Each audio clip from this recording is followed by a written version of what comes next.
1월 29일 금요일 저녁 육아 포커스 시작하겠습니다.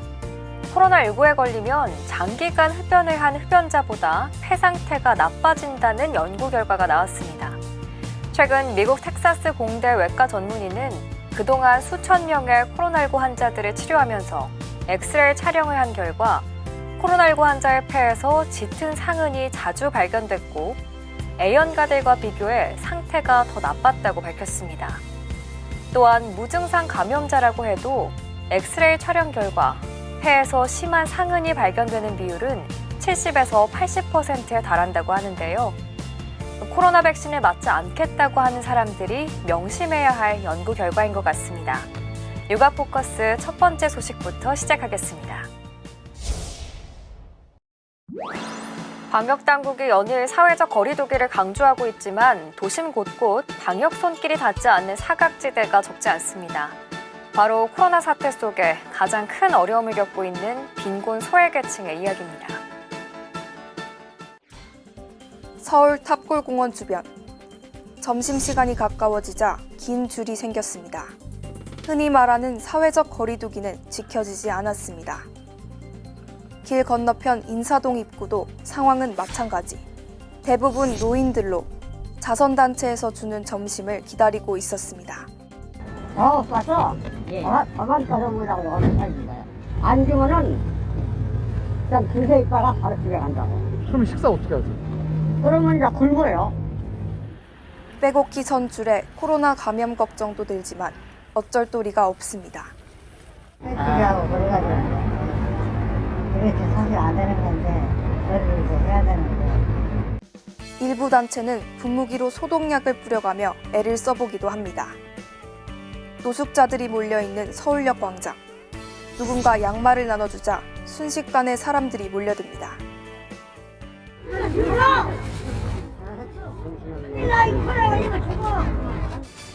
경찰이 나타나고 나서야 상황은 마무리됩니다. 하지만 혹시 양말 한 켤레를 받을 수 있을까? 이내 경찰 뒤를 쫓습니다. 마스크 쓰기와 거리 두기보다는 따뜻한 밥 한 끼가 절실한 이들. 철저한 방역 활동뿐 아니라 빈곤 소외계층에 대한 관심과 배려가 그 어느 때보다 필요한 이유입니다.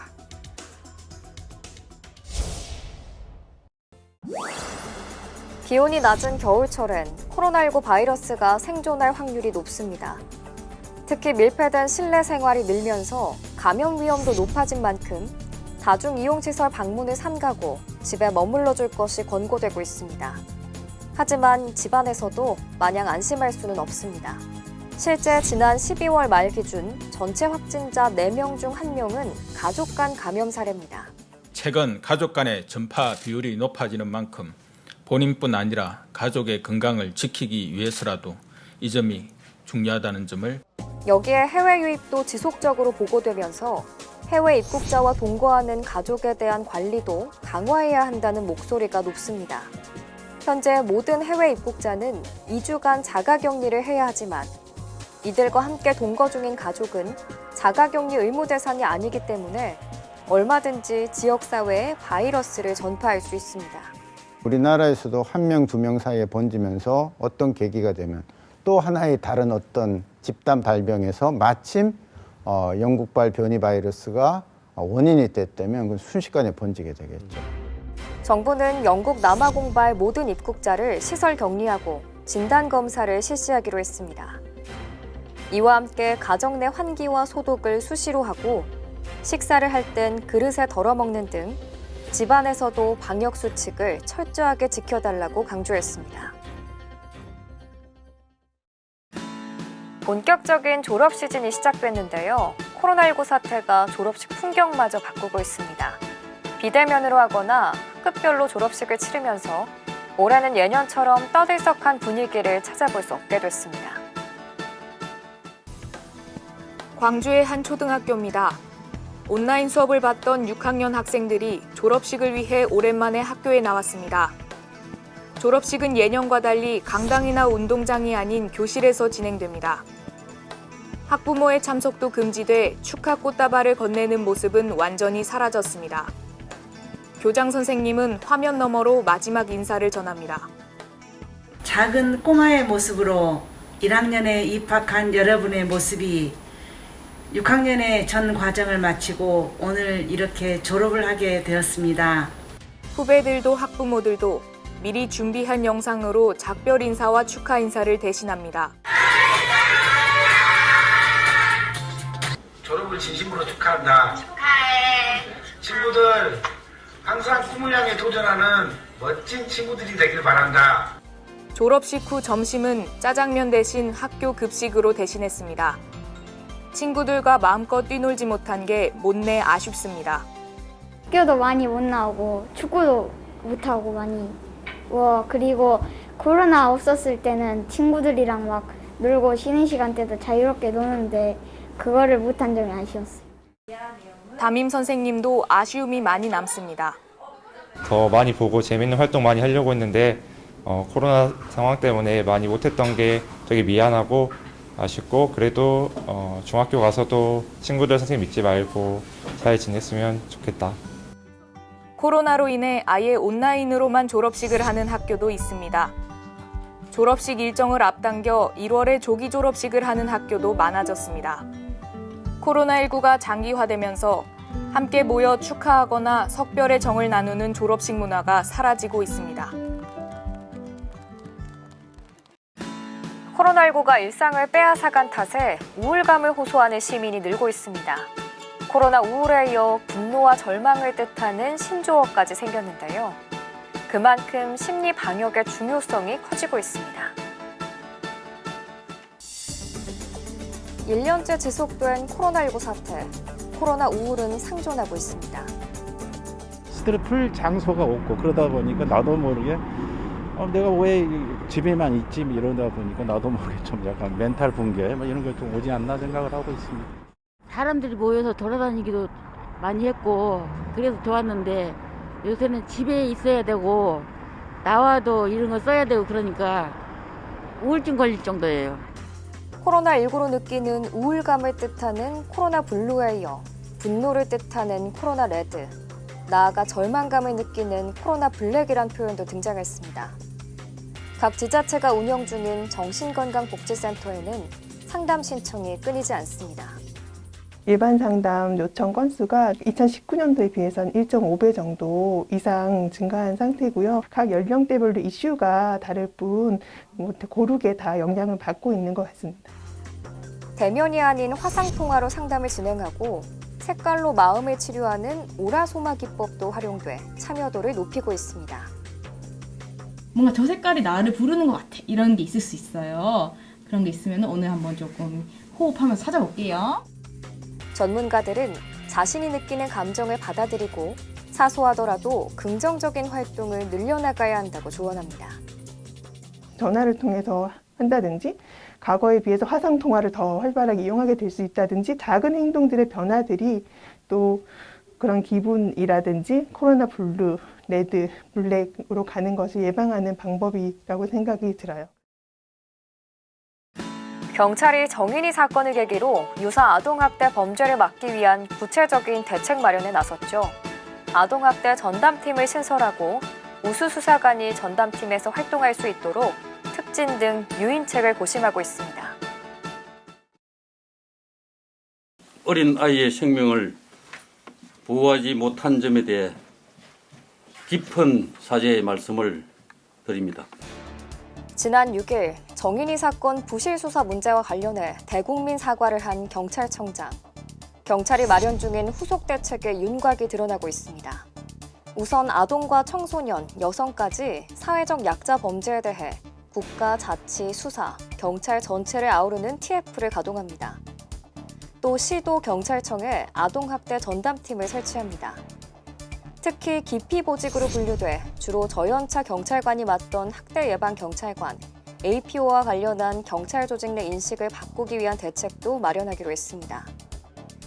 경찰 고위 관계자는 특진을 포함해 관련 기능 역량 강화를 위한 조치를 마련 중이라며 역량을 갖춘 인력이 유입 선발될 수 있도록 할 것이라고 밝혔습니다. 경찰이 전방위 대책 마련에 나선 가운데 전문가들은 소송 등에 휘말리기 쉬운 학대 전담 경찰 보호장치 마련도 필요하다고 말합니다. 정당한 절차와 보호 집행을 하는 데 대해서는 그 결과 여부를 막론하고 국가와 특히 경찰 조직이 든든한 버팀목이 되어줄 수 있고 날 보호할 수 있다는 그런 어떤 자긍심을 가질 때 모든 경찰관이 매사에 적극적으로.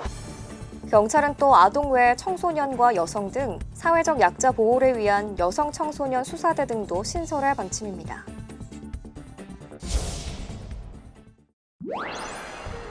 서울 은평구는 아동학대 조사를 전담하는 아동보호팀을 신설하기로 했습니다. 아동학대 전담 공무원 5명과 전담 요원 4명을 배치해 아동학대 의심 상황이 발생하면 초기에 즉시 상담을 실시하게 했습니다. 구청 관계자는 현재 서울시 25개 자치구 중 가장 많은 전담 공무원을 두고 있다며 인력을 추가할 예정이라고 덧붙였습니다. 경기도는 주민등록 사실조사를 통해 장기 결석 아동, 나이가 찼지만 미취학한 아동 등 약 490명을 조사했습니다. 이를 통해 아동을 아동보호 전문기관과 연계시켜주는 등 복지 서비스를 지원했습니다. 비수도권 지역에서도 각 지자체별 노력이 이어지고 있습니다.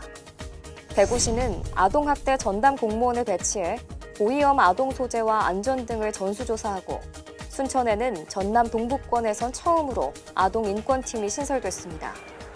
전문가들은 이런 정책들이 효과를 내려면 학대를 근절하겠다는 의지, 그리고 예산 확보가 가장 중요하다고 강조합니다.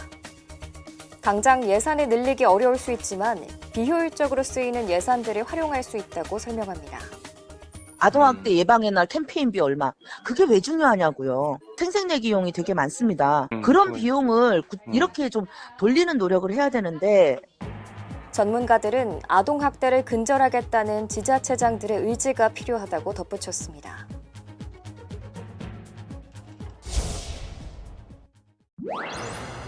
지난해 아동 청소년 관련 취업 제한 기관에 성범죄자 80명이 직원으로 근무하거나 기관을 운영해오다 적발됐습니다. 여성가족부는 지난해 3월부터 12월까지 학원과 어린이집, 체육시설 등 327만 명의 종사자 가운데 채용 이후 성범죄가 확정된 대상자를 점검한 결과 이같이 나타났다고 밝혔습니다. 80명 가운데 51명의 기관 직원은 해임되고 나머지 29명의 운영자는 기관 폐쇄 등 조치가 내려집니다. 정부는 적발된 기관의 명칭이나 주소 등 정보를 이번 달부터 성범죄자 알림이에 3개월간 공개할 계획입니다.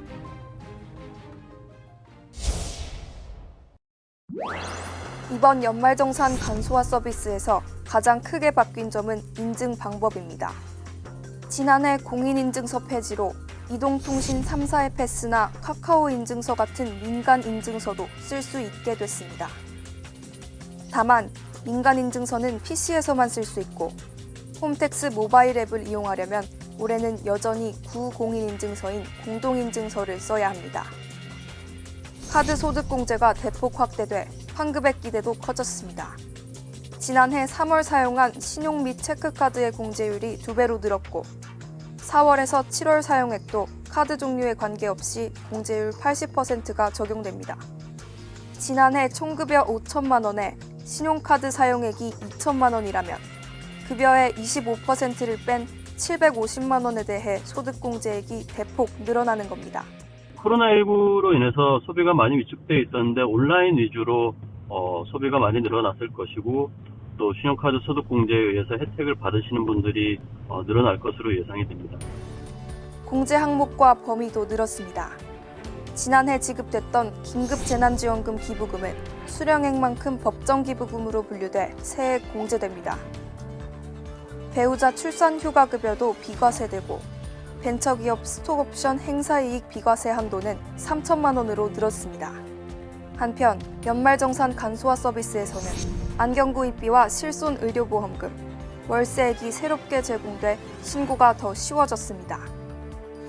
연말정산 간소화 서비스는 매일 오전 6시부터 자정까지 이용할 수 있습니다.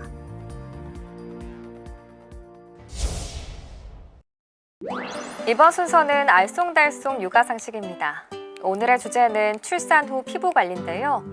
출산 후에 기미나 튼살 같은 피부 트러블 때문에 고민하는 엄마들이 많습니다. 오늘 알쏭달쏭 육아상식을 통해 고민 해결해 보시기 바랍니다.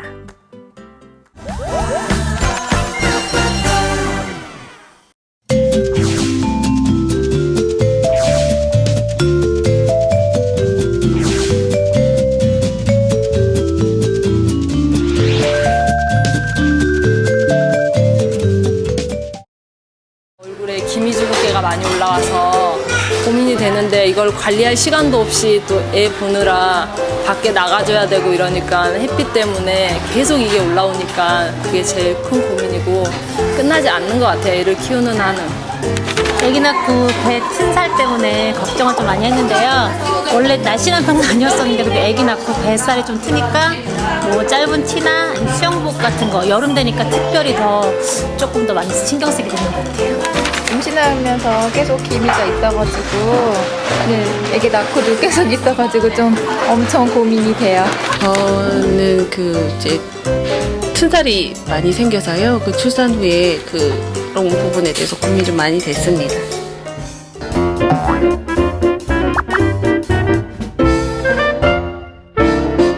임신이나 출산 뒤에는 여성 호르몬의 변화가 생기게 되죠.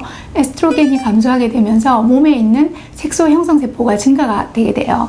이 기본적인 요인에다가 스트레스라든가 입덧으로 영양이 불균형해지게 되면 여기에서 색소 형성이 온몸에서 일어나게 되죠. 단순히 이제 얼굴뿐만 아니라 몸에서 여러 가지 임신성 등 색소가 많아지게 되는데요.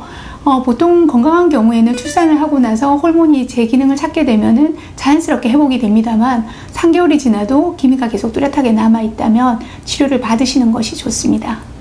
출산 후에 얼굴에 기미나 주근깨가 많이 생겼는데 없앨 수 있는 좋은 방법이 있을까요? 네, 기미가 생기는 기전을 보면 아까 말씀드렸듯이 몸의 기본적인 여러 가지 변화에 대한 대응으로 생기는 것이기 때문에 이 변화들이 생리적으로 회복이 잘 된다면 기미도 좋아지겠죠. 근데 계속 남는 경우는 단순히 피부의 문제뿐만 아니라 몸의 기능 회복이 떨어진다는 차원에서 접근을 하시게 되면 됩니다. 그럼 우선은 몸의 기본적인 기혈순환을 도와주기 위한 균형 잡힌 식사를 해주시는 게 기미에도 도움이 될 거고요. 그러면 안색도 좋아지고 색소 침착도 훨씬 덜해질 수 있겠다고 볼 수 있죠. 그 외에도 자외선 차단제를 꾸준히 덧발라준다든가 한방의 입장에서 볼 때는 율무팩이나 토사사팩 같은 또는 매선요법 같은 것들도 기미를 잡아주는데 아주 도움이 될 수 있습니다.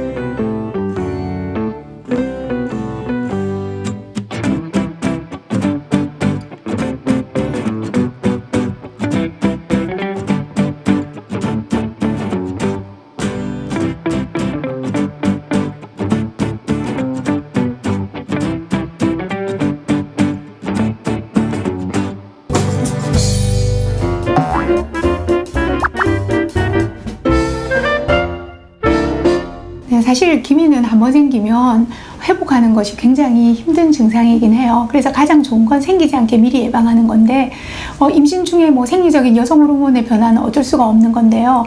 그게 덧붙여지는 과도한 스트레스라든가 불규칙한 영양, 그다음 햇볕에는 과다하게 노출되는 조건들을 피해주면 예방이 충분히 되겠죠.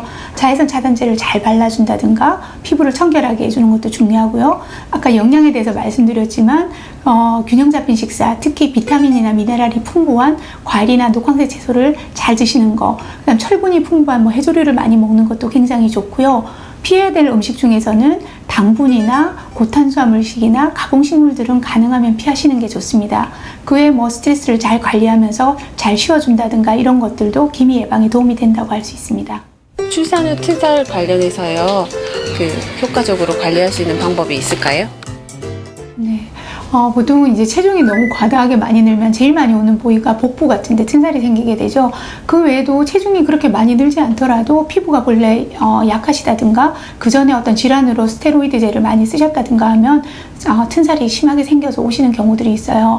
근데 튼살 치료는 수년 전만 해도 이게 치료가 거의 안 되는 것으로 평생 그 흉터를 가지고 가야 되는 경우가 많았는데 최근에는 한방 쪽에서도 침술 등을 이용해서 튼살 치료가 아주 활발해졌습니다. 근데 주의하셔야 되는 것은 튼살은 생기기 전에 물론 너무 과체중이 되지 않거나 급격하게 늘지 않도록 피부 관리를 잘 해주셔야 되는 것도 중요하지만 생기고 나서 치료 기간 중에 가장 중요한 거는 치료 시기라고 볼 수 있는데요. 붉은색 선조가 생겨 있는, 즉 튼살이 이미 너무 오래돼서 1년이나 2년이 지나서 흰색으로 변해버리면 회복도가 굉장히 떨어지게 되어 있거든요. 그래서 붉은색 선조가 남아있는 1년 미만의 튼살 치료를 하는 것이 가장 좋습니다.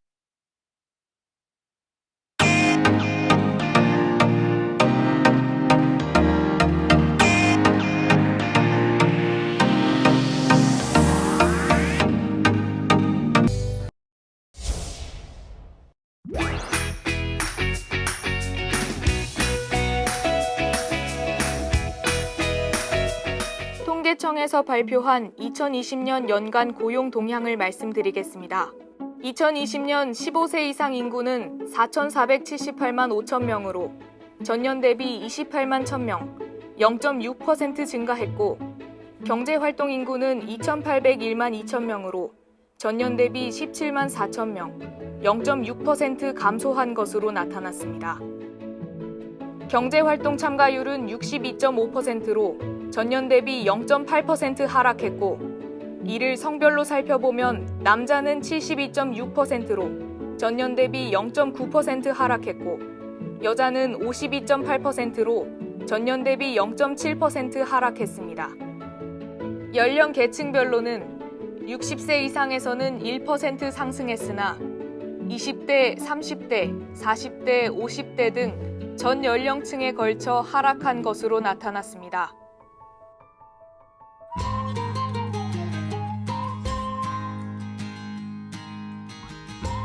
보건복지부 소식입니다. 올해 1월부터 노인, 한부모 수급권자 가구에 대한 기초생활보장제도 생계급여 부양 의무자 기준이 폐지돼 본인의 소득 및 재산이 기준을 충족하는 경우 생계급여를 지원받을 수 있게 됐습니다. 다음은 여성가족부 소식입니다.